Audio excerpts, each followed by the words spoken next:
No? We're live.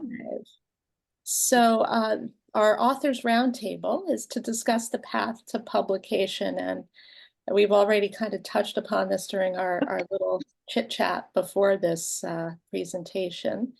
But we have a bunch of authors here who are going to discuss how they got their start in the publication world, the world of books, how they became a author. I think we're going to start, maybe do this in a little alphabetical order here. So we're not playing favorites. So Mally, would you like to kick off and tell us a little bit of how you got started in publishing? Oh boy. First of all, thank you for having me. This is a treat. And it'll be a treat to hear your stories because I'm so curious about other authors.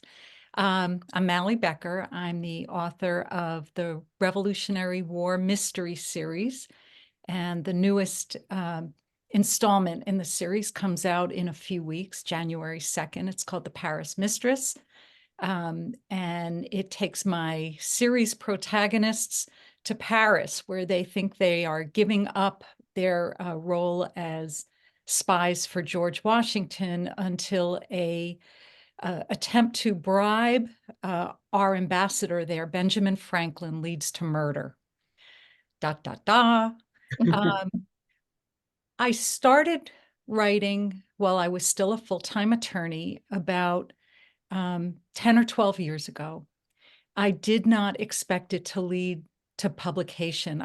I took writing on because it was something I had always wanted to do. I had promised myself that I would try to write one mystery. I wasn't even looking at publication. I attended, while I had about 30 pages of a first draft, I attended a conference locally in New Jersey where I met Tina. And we met someone who I still think of as Yoda, Jeff Markowitz, who's a mystery writer. And he said to us, if you think you're going to make a living writing, don't bother. If you're doing it for fun, keep writing. And by the way, submit what you've got to the Mystery Writers of America's mentor program, where they will have a published author critique your work. And I did. Would I have given up writing my story but for that mentor program? Odds are it would have been another couple of chapters in a dresser drawer. But I received positive feedback from an author I respected and read, Lindsay Fay. And I thought, if she sees something in my work, I really need to keep going. And I did. And I did with Tina. And I would say groups like the Mavens here have been a huge part of my journey. At some point, I thought I was finished. Ha ha. And I sent my story to maybe 7 agents. And I got what's known as, I got requests for full manuscripts, which is very positive. And then I got what's called positive rejections. And there's nothing positive about it, except I heard a lot of, I like this, but I can't represent you because of that. So I put my story away for a year because I'd had it, I'd finished it, I'm done. But the story wouldn't leave me alone. And I took it out again, and I finally saw what those agents saw. I had enough distance from the story. And I rewrote it again entirely over 1 year. At that point, Tina had a contract with Level Best Books. And she told the publisher, one of the principals, that I have a friend and I think you'd love her book. Can she send it right to you? And I didn't even want to. I had given up on publishing, even though I had rewritten that book. But I knew Tina would ask whether I had followed up, and so I did.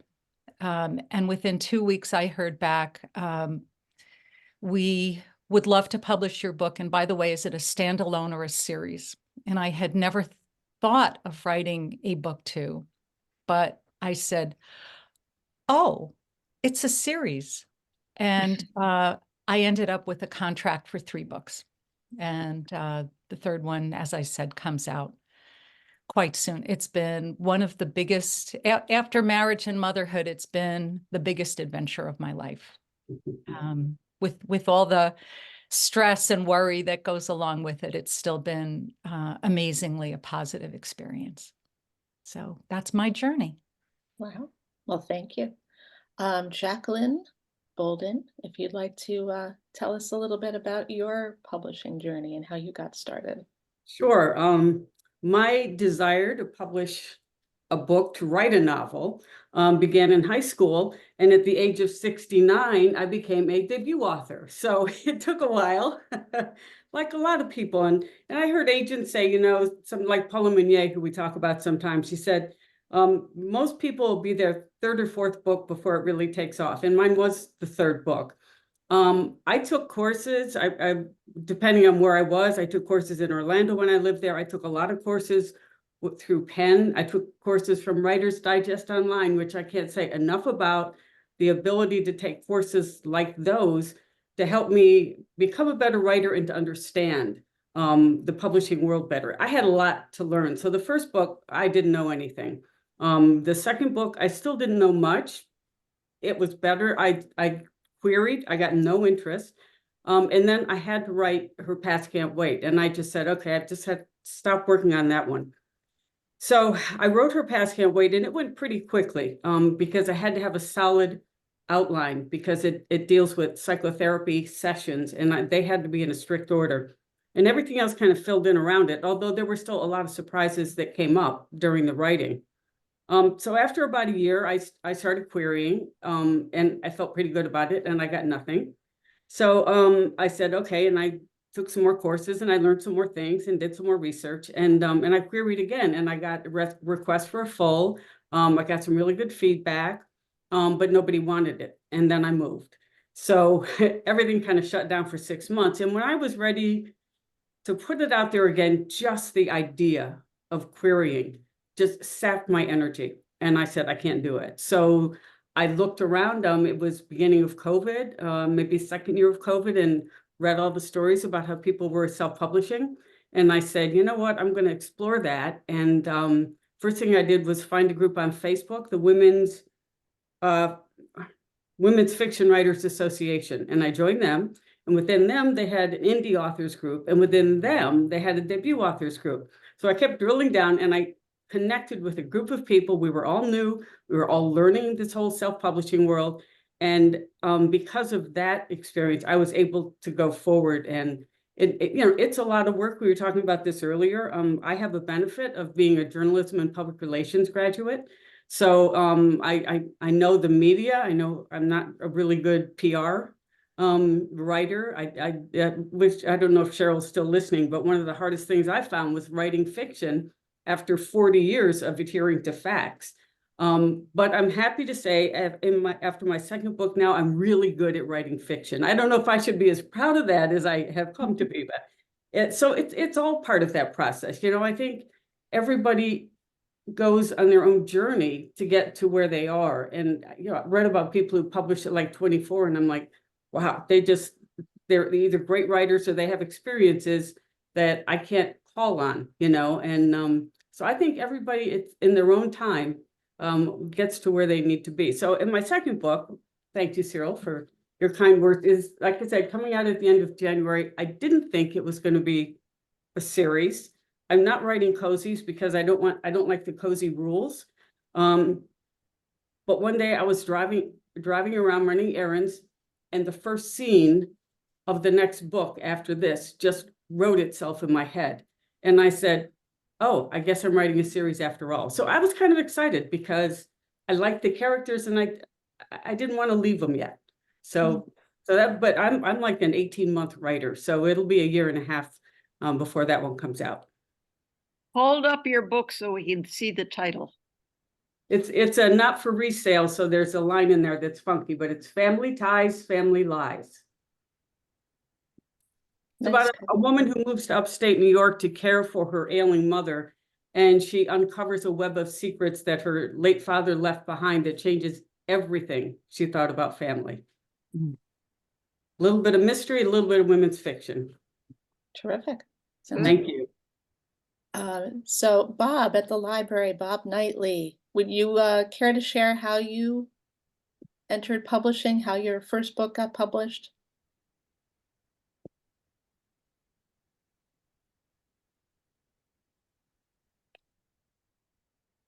We can't hear you, Bob. You're muted at the library. Guys. I started early in grammar school, writing compositions. And went on, I guess I already always had the writer gene. In college, I remember I started writing short stories for the first time. And I remember I wrote one set in a newspaper city room where I had never been. And I read it to the class at St. John's University, and I was and a woman laughed loudly and piercingly, you know. And of course, I didn't know what I was talking about. I couldn't set the scene the way it was. Apparently, she knew what it should look like, and I never got over it. And when I left that writing class, I vowed sort of to go get a life I could write about, get experience, like Call of the Wild, like Jack London. And I think that's what I've been doing all my life. I worked on newspapers in the Army. I worked nights on the San Juan Star as a nighttime proofreader. My first job coming out of the Army here in the city was with the New York Journal-American as a copy boy. I thought I was going to become a newspaperman. The city editor there at the time, Eddie Mahar, he looked like he stepped on the front page. He called me over to the desk one day and he said, "What are you doing here?" I said, I want to be a newspaper man. And he said, "Leave town."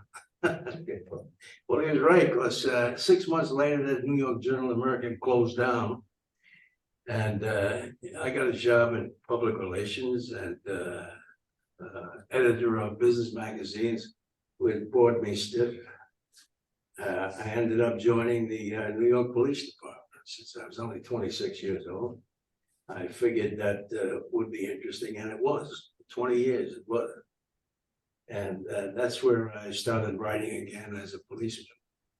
I took scores of writing classes and informal classes at the 92nd Street Y and the 69th Street Y, given by writers who were doing it to make a living. And I met a lot of writers, and as I look back on it, the whole purpose of it was to persuade myself that I had what it takes to, and it worked.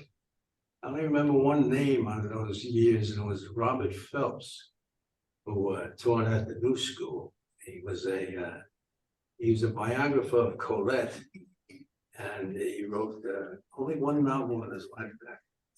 I remember I asked him, he invited me back to read a short story, and I asked him, "What makes a good short story?"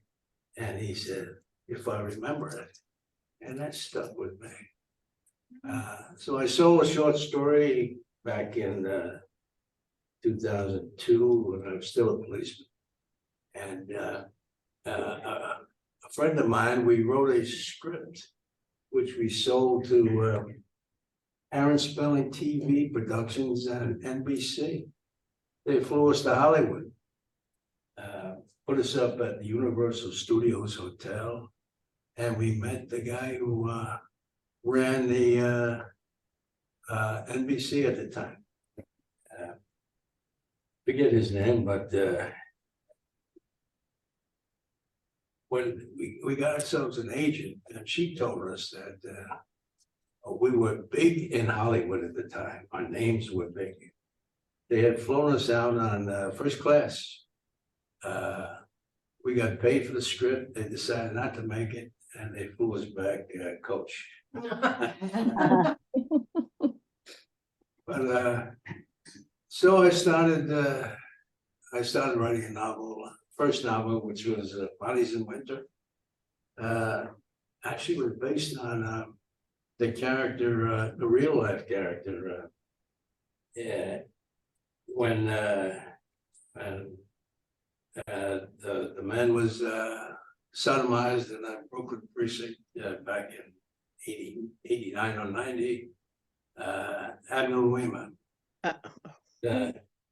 Schwartz was a cop at the time, and first the guy who had done it, the cop who had done it, Balmy, pled guilty and got 30 years, and Schwartz got 5 years. They claimed that he was guilty of helping and of perjury. That was overturned on appeal, but the perjury part stuck, and he did 5 years. So I was fascinated by the idea of a character like Schwartz coming out of state prison after 5 years, and I had to change the facts a bit. I had him being a drunk and an innocent of any crime who got framed by his fellow policeman. And that was Bodies in Winter. Of course, on the day after he gets out of jail, he's assassinated in Ridgewood, Queens. I found in writing that as important as any character in any story is setting. And I prided myself on presenting as many New York City settings as I could get into a novel, which I did in the second novel, which was The Cold Room, which was about trafficking. In this case, domestic trafficking. They traffic young women to be domestic slaves, and in well-to-do homes. And there's a murder connected with that. They find my character is a detective, Harry, who was being punished for having revealed the killer cops in the first novel. But he's a homicide detective, and he really believes that nonsense about we speak for the dead. But it's a good line. And Harry investigates the mutilated corpse of a young woman underneath the Brooklyn Bridge. Naked, mutilated. And in the end, he visits a lot of neighborhoods in Queens and Brooklyn, and brings the Chechen gang leader to justice. And then I started to write a memoir, and time has flown. I have an idea I've started another novel. It's set in Albany, and it's about two pretty famous murders up here. One of the schoolboy in Albany, and one in Troy, where a drug dealer and his young girlfriend were stabbed to death with a turkey baster. And they're going to keep that going. Well, thank you. That's really fascinating. Eleanor Coons, do you want to share how you started in publishing? Well, I think like a lot of us, I've always wanted to be a writer. And I actually published some short science fiction stories, but I could never break into the novel. And a very famous science fiction writer told me that women can't write good science fiction. So I changed genres to mysteries, which I'd always read for relaxation. And my first novel won the prize in the contest, the Minotaur Mystery Writers of America first crime novel contest. Yep. And I won that in 2011, and then the book was published in 2012. And that was a simple murder with a setting with the Shakers, a historical mystery. And I've written quite a few since then. And this, I don't know how you, Amy, keep going with a series, because I got to the point where I was tired of it, you know? So I do have another one. I'm thinking of what I'll do with it, but I was just tired of it. And I wanted to do something completely different. And that's how I ended up in Bronze Age Crete, 1450 BCE, with a female protagonist. You know, I think I can see how writers write a number of series, because you need a break and you need to do something different. But with that said, I would recommend that anyone who wants to write should try for this contest. They have it every year. Minotaur publishes every kind of mystery known to man. And this year, I'm actually reading a number of the entries to suggest some one of the manuscripts to be read by, of course, the editorial department, and to possibly win. It's interesting because right away you get quite a few that are not even mysteries. So just saying. The deadline was yesterday for the submission of manuscripts, but I won a contest, and I always felt that almost feels like I cheated a little, doesn't it?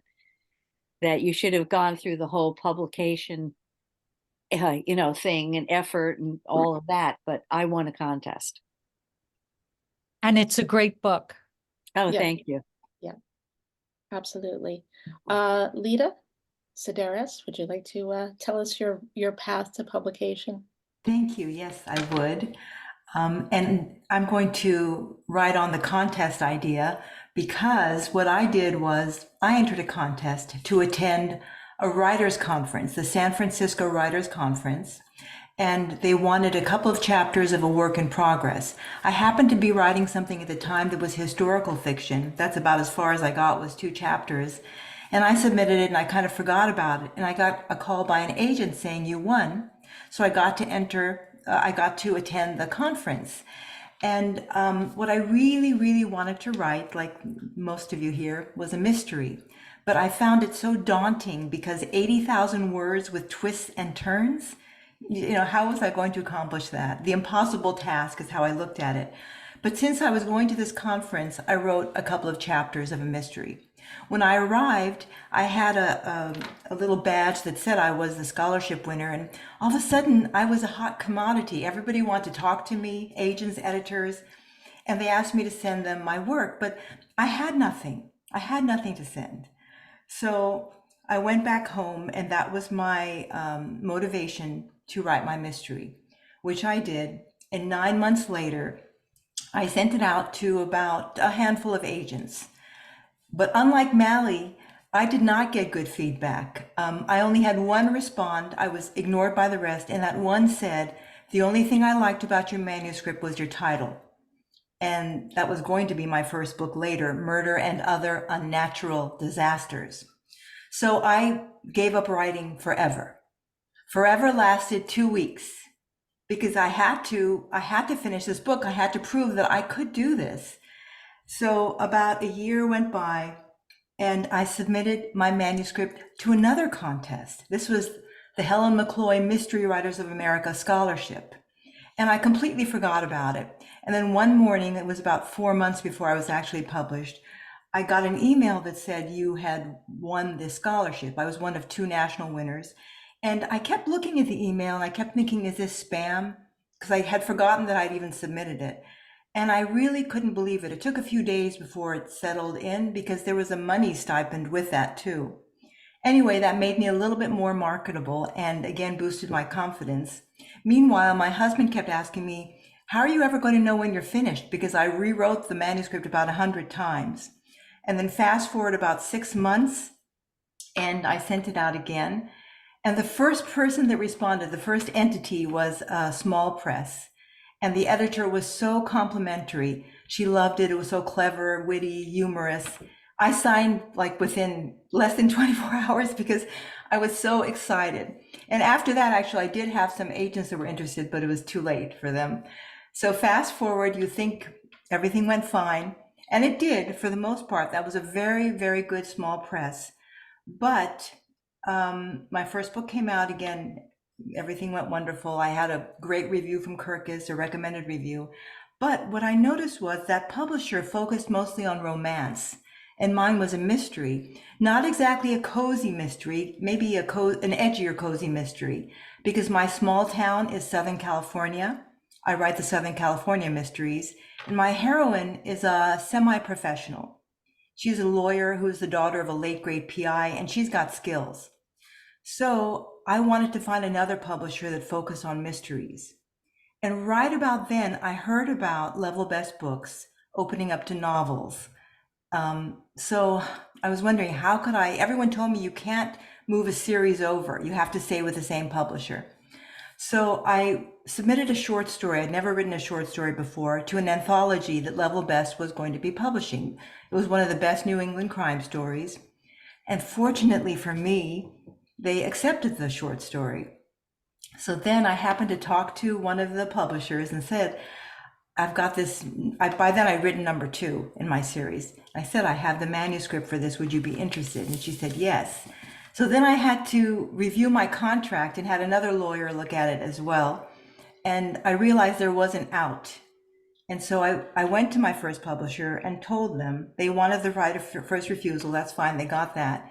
But I ended up going with Level Best Books because at the time they put on a big mystery conference, Malice Domestic.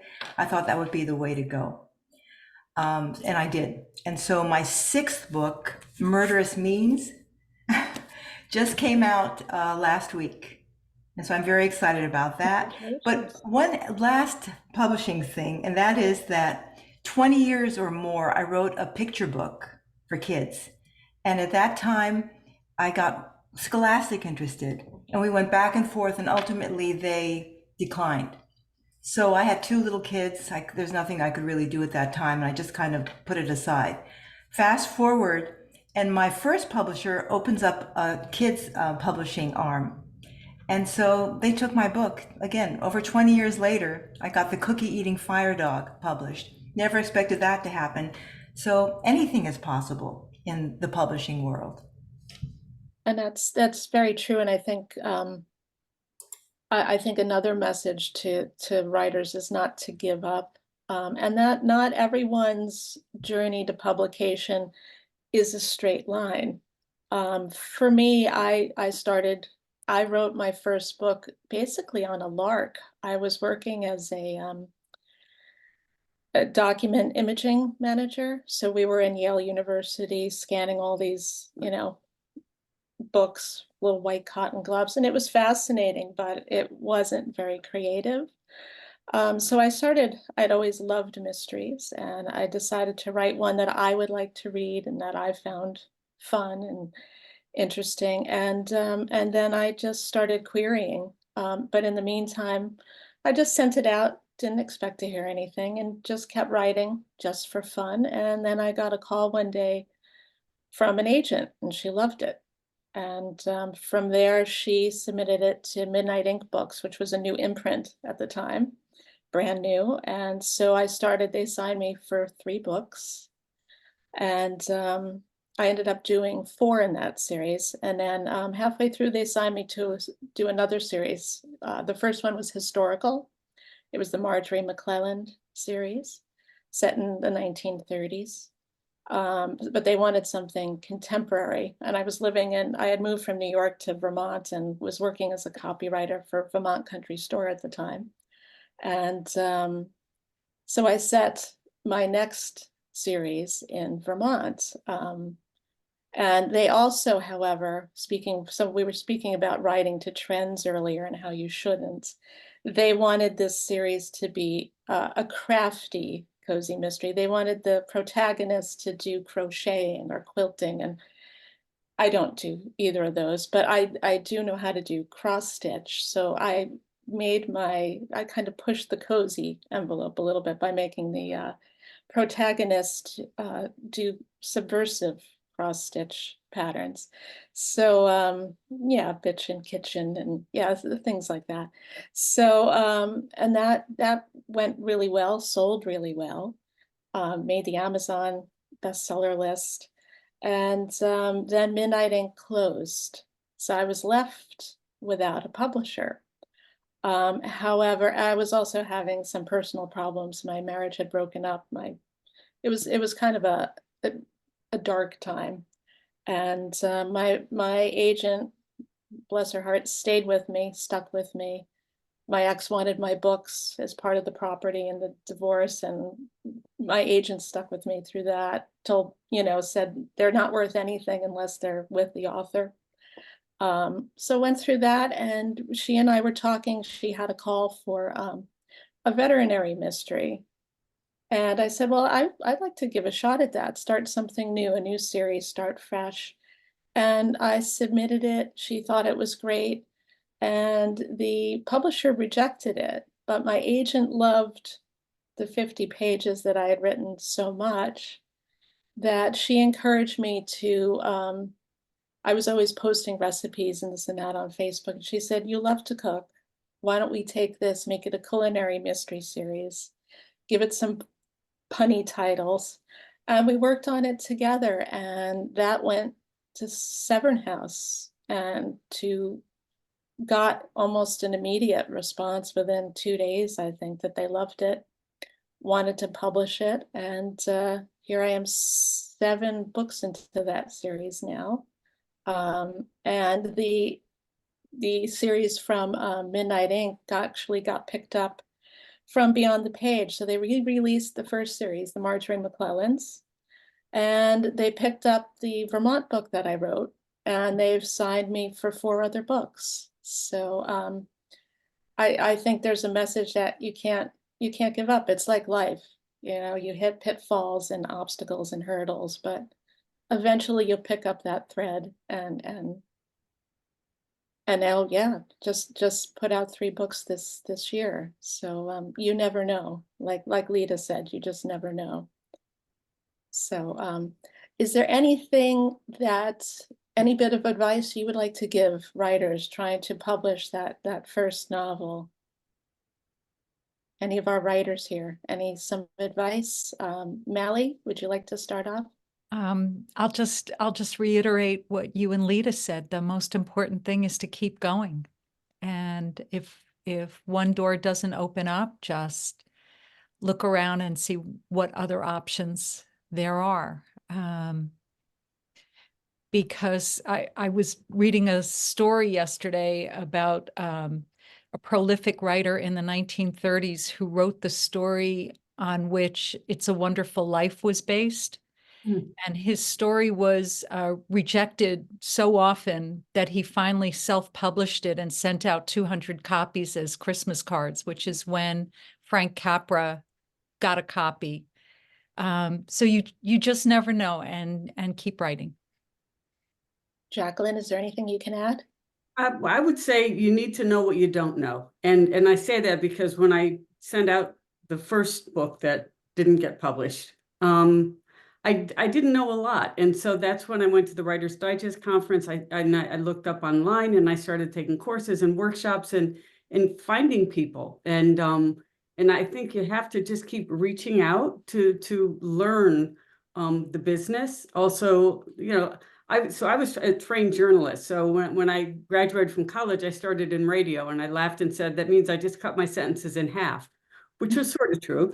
And then I got into TV, and basically you just leave out all the verbs. So my writing was a mess by the time real writing, by the time I decided to write fiction. So I had a lot to learn, and I took copywriting in college. I knew what I was doing, but I didn't. And so I took a course in copywriting and got a certificate. And all of that is helpful because, as people are saying, you need to do so much of your own, even if you have a publisher. And, I had 2 proofreaders for my last book, and people still miss like 20 things. And so that's one of the reasons I sharpened up on whatever skills I could to become a stronger proofreader and copy editor for my own work. In the second book, I only had one proofreader and we only missed like 3 things. So that felt pretty good. But you just need to keep learning what you need to know. I think that's the other thing. Bob, is there anything you would like to tell up and coming writers about getting published in the publishing world? Well, you need something to write about. I think I was lucky and I followed my inclination to get a life. Became a policeman and then a criminal defense lawyer. And in the process, I wrote. I also managed to take care of my all my requirements, economic requirements. I didn't need to make money from writing. Today I write because it makes me happy. How did you get your publisher? I got my publisher by being in Manhattan and being part of the scene, the Mystery Writers of America, NWA. Otto Penzler, pretty big name in the publishing world, recommended me to the agent I had, who I can't remember his name. Very big agent. He's the kind of agent who publicizes himself more than his clients. I fired him and sold the 2 novels myself in 7 months, and I expect to keep doing that. It's a good life. Keep at it. Yeah. Does Severn House, they will accept unagented submissions then? Yeah. I'm not sure they do any longer, but yeah, Well, maybe if you're recommended by somebody. Oh, Yeah, well, I had. most Oh, I said, certainly. yeah. I've read Bob's memoir for the most part through our memoir writing group, and it's wonderful. He needs to get it published.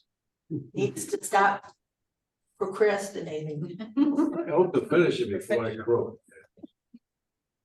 It's finished, Bob. You just need to push it out there.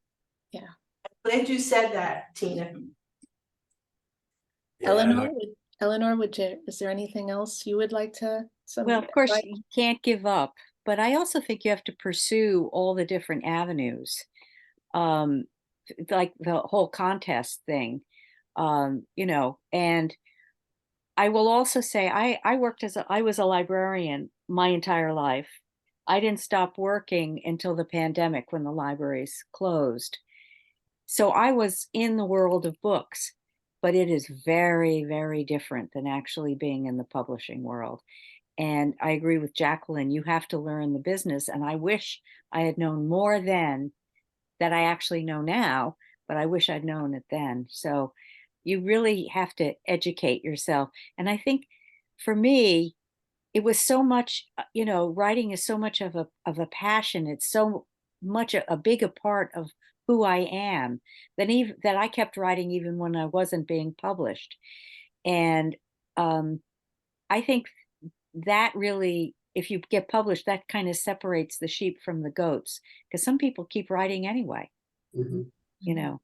But I would add, one of the best ways to know what you don't know is groups like this, because belonging and attending gives you people to ask. I don't understand X, or someone turning around and saying, hey, it looks like the next thing that's going to happen is Y. And you had no idea.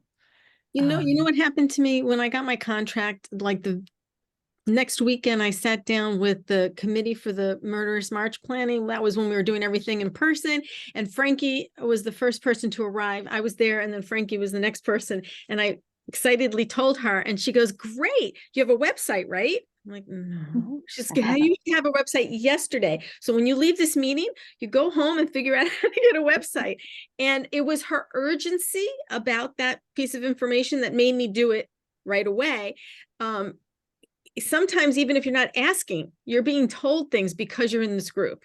Otherwise, you might not even know to ask the question, right? So just throwing information around gets to you, you know, being in a place where the information is floating. I agree. Lita, is there anything you can add? Oh, so much good advice was given. I agree with everything everyone said. And I just wanted to add to listen to your heart. Because if you should get rejected, I know I was rejected many times. I didn't necessarily listen to what they said because I just knew it wasn't right for me. And so I just moved on with what I knew I had to write. And then when I had nothing to write, I fell back on write what you know. So my first book, since I had no clue what to write about, was loosely based on my own life working as a lawyer for a movie studio, except without the homicides. So all I had to do was learn, you know, how to throw in a murder or a blackmail or whatever. So I read a lot about true crime for kernels of ideas to what to include, and I still do that. And I want to say, if you're not yet published, it's so immensely gratifying. I had no idea it would be like this. If I had known, I would have started a lot sooner. But it is almost like having a child because I have kids, but this is almost like that because there's a lot of blood, sweat, and tears that goes into it. You nurture it, you know, you root for it, you do whatever you can to support it. It's just so meaningful. So if you're waiting for any reason, procrastinating, don't. Just move on. Brilliant. Were there any surprises along the path when you look back now, or something you learned that really surprised you? I don't know if anyone wants to raise their hand to answer that. Was there a big surprise in your journey, something you did not expect? For me, there was, if you don't mind if I go first, I'm just going to say that I'm basically an introvert and a very shy person. I do not like speaking in front of people. It gave me great trepidation and fear to appear in front of other lawyers and speak because I ran a bar association for a long time. But all of a sudden, I've got a book baby out there, and you cannot keep me quiet. All of a sudden, everybody thinks I've been public speaking for a long time. It's a scary thing, but I never thought I could do it. And thanks to my book, you know, I enjoy it tremendously. Good. Mally, would you like to add? One of the most interesting things that I've experienced is you've written a book, you know exactly what it's about, you know exactly who your protagonists are and what the most important part of your story is. And then you go talk to readers and they hear other things in your story you never thought of. It's as if the book as if the book plus readers is a conversation they're having. And if you have the privilege of talking to readers, you get included in that conversation, that your book means other things to other people. And that was a surprise to me, a wonderful one. Go ahead. Eleanor? One of the things that I found interesting is, of course, I was always a big reader and a librarian, and I always was in a public library. So I did a lot of readers advisory, recommending books and all of that. So authors were like rock stars to me. And after I got A Simple Murder published, all of a sudden I was among the group. And that was probably as exciting as getting the book published itself. You know, because I felt that I had suddenly been elevated in some way. Really, it's hard to describe what that felt like. Jacqueline? I was going to piggyback on what Mally said a little bit. I haven't had that, most people, when I talk to them, they haven't read my book yet, but I had some people and they said, one person said, oh, I love the way you did this and this and this, and that the way you got to this. And I was like, oh, I never even saw that. I mean, it's like, really? And so it is really good to hear people's feedback, because you don't know their interpretation. You can't know. My second one that never went anywhere. Somebody said to me, I don't understand why your main character is so angry. And I said, she is. And I didn't, whether it was in the tone, I was like, really, I never intended her to be that way. And so, yeah, feedback is really good and can be very surprising. And I want to say one other thing as I thought about it. So I came out of TV news, which is very competitive. And it took me a while to really get comfortable with the support and of other writers, and nobody saying, oh, you can't advance, because then if you do, then I can't. And which is in news. If somebody else gets the lead story, you don't. People will buy all books. So just because somebody buys your book doesn't mean they're not going to buy mine. And it took me a little while to really get comfortable with not needing to be competitive and to just embracing everybody so that we can all be successful, because there's a phrase on Wall Street, a rising tide lifts all boats, and it's probably used somewhere else. And I think that's true in writing too, and for authors, that we all succeed when we all help each other. Absolutely. I was also very surprised to see how supportive and welcoming the mystery community is. I remember just a newbie author, and I went to Book Expo and met I was a member of MWA and Sisters in Crime at the time, and I just remember I was nervous. I was like, Lita, I still would just rather be at home with a cat on my lap writing. Thank you. But speaking in front of people and signing books, but everyone just welcomed me right in. Oh, this is your first conference. Oh, yes, I was nervous too. They gave me their backstories. And it was amazing. And even to this day, if there's a problem or an issue, or someone who might have a bit of information that might be helpful to you, all you need to do is ask. Mm-hmm. I needed a website, and I can't tell you how many authors came forth and said, so-and-so does great websites. It's like you said, there's room for all of us, and it's a great feeling to know you have that support. First time I had was publicizing an anthology called Queens of War. It was put out by Akashic Books in Brooklyn, and they have a noir series. In fact, I think they've had close to 100 noirs published all over the world. I did Queens, and other people did the other boroughs in New York City. And we went to all the libraries throughout all the boroughs, libraries and bookstores. And it was the most fun I ever had. I guess the point is, if somebody wants to publish a book, do it. It doesn't matter who they are or how small they are. It gets you out there. Absolutely. I'm going to open this up to questions if anyone has them, because we have a few minutes left here. Does anyone have questions for any of the authors here? This might be a tricky question. Is there anything you would do differently or do over? That was what I was going to ask too, if we didn't get questions. So I was channeling you there, Amy. we were. Anybody? No, I don't see how I could have done anything differently than what I did. Either out of lack of ambition or fear or whatever. It all came out okay in the end. I would agree. Even with the ups and downs, the troughs, the highs, the lows, that's life. That's what makes you who you are today. And it also, I think, gives you insight when you write to different characters. There's a difference in the characters I wrote. Oh boy, it was 18 years ago, and the characters I write today.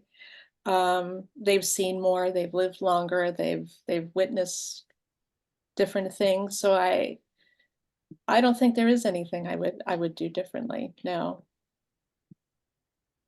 I think when I started, I would probably try to do more publicity and PR.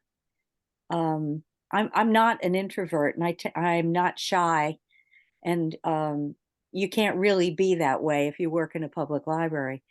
But I wish that I had known more about publicizing the books and so forth than I did. I also tend to think that a lot has changed. I know, you Yes. know, 18 years ago, or whatever, my publisher would actually pay me to go to Philadelphia and do, you know, the ALA, the library Mhm. conference. And now they don't do as much. I mean, if you get a spread in the New York Times, that's swell. If you get one in Publishers Weekly, that's fantastic. But there's no more of this sponsored, hey, we'll pay your fee to go to this conference or that conference. So I think that yeah, the amount of publicity authors need to do themselves is actually expanded. Mhm. Exactly. Does anyone else have any questions or want to add to something they would have done differently? Would you have possibly self-published a book that you had published traditionally? Or vice versa? Do you wish you'd held out for a traditional publishing contract? No takers. I sort of thought about querying for my second book. But I love my cover designer. I love my cover. I have so much input. I was originally going to publish in October and I was getting really anxious because I wasn't ready. And I said to myself, you're the publisher, you can change the date. So I did. But I think what came down to is, I mean, if it were to happen, would I say no? I don't know. But I know that I could publish that book and have it be out there in a matter of months. And I know that it takes, a year and a half or something like that to go traditionally. And so there's a fantasy of, oh boy, what if I got an agent? And then there's the reality of, I don't know if I want to really try to do that. I think I'm also a very independent person, and I like, even though it's a lot of work, I like the independence of being independently published. There's also a control element there too, in which case you have the final say over the cover art, the back jacket copy, the whole, the whole look, the final product is all you, which does have a value. I actually did, before the Vermont series got picked up by Beyond the Page, I did self-publish the second book in that series. That was kind of my way to get back into writing again after a hiatus. And personally, I prefer the traditionally published route because it was a lot of work, especially to juggle in between work and everything else. It was a huge challenge. And I ended up outsourcing a lot just because I wanted the final product to look professional, for it to read well, to get that second, third, fourth opinion. But personally, I prefer being traditionally published just because I rather like the support network. But I've also dealt with other publishers, and I really like Severn House. I like working with them. I like the team there. Oh, Jenna, we have a question. Well, I didn't want to interrupt you. No, you're fine. So, resources, whether it be learning how to do better publicity or any publicity, or figuring out which publisher, or figuring out if you're going to self-publish, and yeah, I'd have to outsource. Where would you say you think the best resources are for someone who's just trying to learn about it? So I know Jacqueline mentioned that she got a lot off the Writer's Digest stuff, and somebody had put in the chat about guppies. But for you personally, what would you say is your number one resource for any aspect of publishing, publicity type concepts? Anyone want to answer that? Lita? I just watched other authors that were bigger than me to see what they did, especially in terms of marketing. And if they were in my area in the Southern California region, I watched to see what bookstores they appeared at, what newspaper articles they may have had interviews at. I'd find those articles, find the journalist and contact them. Radio stations, podcasts. I just watched everything that someone who I admired did and tried to mimic them the best that I could. And then I joined, like everyone said here, Sisters in Crime, Mystery Writers of America. The Guppies group is mostly the great unpublished, but they have some big authors in there too. And there's a lot to be learned. I'm still learning from them. So that to me was an invaluable resource. Mally, would you like to add to that? Sisters in Crime, you've probably already seen, has an enormous archive of webinars they've done on marketing as well as craft. But like Lita, I think that's just great advice, and either authors you admire or authors who are writing your type of book. Where are they going? Where are they posting blogs? Is helpful. But again, the biggest source of support and information I have are other authors I've met and become friends with, and people really are always willing to help and provide answers. Does anyone have anything to add to that? Some other sources? Personally, I was before podcasts and all of that. Mine was essentially publishing for dummies, and I kid you not, there was the first thing I looked at, and then there was a compendium of writing query letters, and I forget the author's name, but it walked you through every step of the process, and then it listed agents and what their genre was and whether they were accepting queries or not, and it was a huge help. And I'm sure that's all available online right now, but that was a huge help to me, breaking it into getting my first novel published. Isn't Publishers Weekly, don't they have a free part that you can like search for agents and whether they're accepting queries in yeah. They do. There's also, I would call attention to Predators and Editors is a website, because there are plenty of